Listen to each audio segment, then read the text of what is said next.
M1 Ultra. Yes, it's here. It is finally here, the moment that we have been waiting for. The chip is here. I cannot believe that Apple just revealed it, and it is absolutely insane. And let me tell you, it's killing Intel Alder Lake, and I'm gonna get into that in this video, going into a deep dive into this new M1 Ultra chip. Now, I know I got the name wrong. I thought it was gonna be the M1 Max Duo, but Ultra is just killing Intel Alder Lake. And I'm so happy that I was one of the first people out there on YouTube who put out a story on this new chip way back last year when I released this video showing off this new Duo chip, which is basically two M1 Maxes put together. And then back on December 2nd, somebody leaked a real photo of the M1 Max die, and I noticed something on the die that Apple kept a secret from everyone the entire time. Yes, there was a secret die-to-die interconnect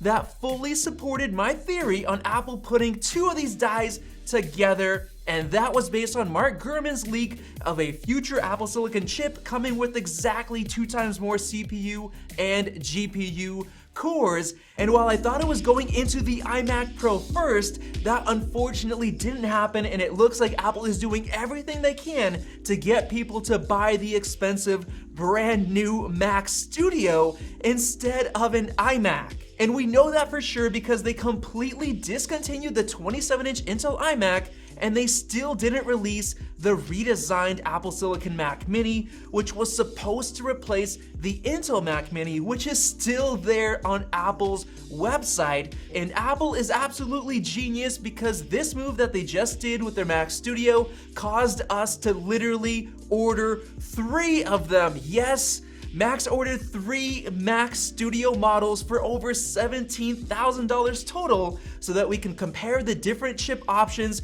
to show you which upgrades are worth it and which are not. So if you're excited to see that, go ahead and subscribe right now so you don't miss out on those comparison videos. And by the way, this video is gonna be fully dedicated to going deep into the M1 Ultra chip architecture and explaining things that Apple didn't mention at the event. And we're gonna have another video coming soon dedicated to the Mac Studio, so stay tuned for that.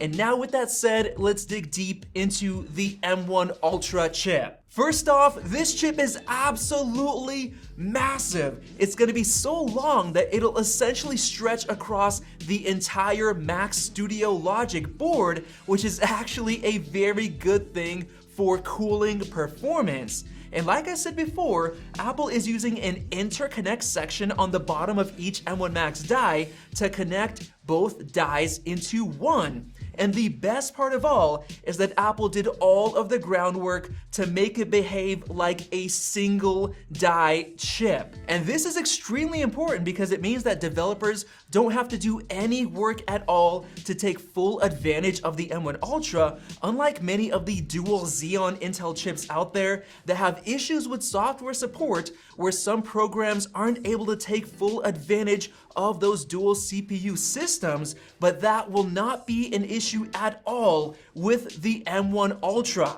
And we know that for sure because Apple says that the interposer between both dies has 2.5 terabytes per second of bandwidth thanks to the UltraFusion fabric, which is absolutely mind-blowing, and it basically ensures that you won't have any bottlenecks between the dies. They'll basically run at full performance as long as the cooling system can keep up. And we basically know that for sure because Apple is rating it at up to 800 gigabytes per second DRAM bandwidth, which is exactly 2 times more than the M1 Max, which means that Apple isn't expecting any bottlenecks at all, even with the massive up to 128 gigs of unified memory being shared between the interposer with both dies thanks to the UltraFusion fabric. This is a huge deal because this means that apps that require a ton of VRAM, like 3D video rendering, will have up to 128 gigs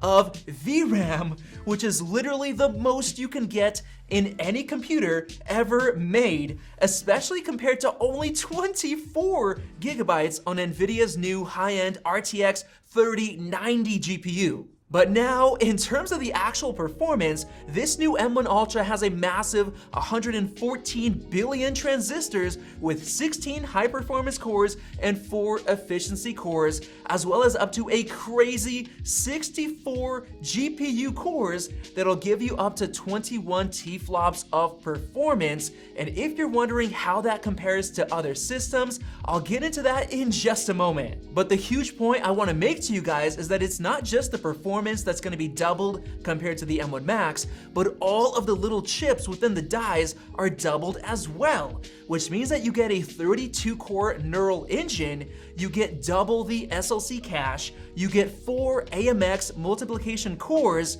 you get a total of 8 Thunderbolt 4 controllers, you get 2 secure enclaves for automatic hardware encryption, and of course, the biggest deal of all is that you get a total of 2 video decode engines, 4 video encode engines, and 4 sets of ProRes encode/decode engines. And this right here is going to be a massive deal because right now, with a lot of the best NVIDIA GPUs like the RTX 3090, the high raw power is limited by the slow encode and decode engines, meaning that it doesn't really help you export videos much faster than other lower end GPUs. But with the M1 Ultra, you're literally getting the world's fastest video editing performance on any consumer computer or GPU. We're talking support for 18 streams of 8K ProRes video playback, which is basically overkill for 99% of the people out there.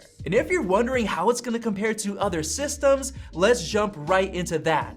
As usual, Apple showed off some pretty vague charts comparing the M1 Ultra to a 16-core PC desktop chip, claiming that it's 90% faster while using 100 watts less power. But if you go into the footnotes at the bottom of Apple's M1 Ultra page, you'll see that Apple was actually comparing it to the brand new i9 12900K Alder Lake chip, which is absolutely mind-blowing, and making it even better. I mean, this is crazy. They said that it's 60% faster than the best of the best 28-core Xeon CPU in the current Mac Pro, so we know we're really getting that much performance out of a 60-watt chip. Yes, only 60 watts for the CPU. But what you need to realize is that the unified memory architecture alone will allow this M1 Ultra chip to shine in real-world programs compared to traditional x86 Intel chips that have more latency because of the use of traditional RAM to communicate to other parts of the system like the GPU. And speaking of the graphics, Apple claims that the 64-core GPU version of the M1 Ultra is faster than NVIDIA's top-of-the-line RTX 3090 GPU within a PC that also has the 12900K Alder Lake chip, and it's doing it while using a massive 200 watts of power less. This is absolutely mind-blowing because I expected the M1 Max Quadro 4-die chip to compete with the 3090, not this dual M1 Ultra chip.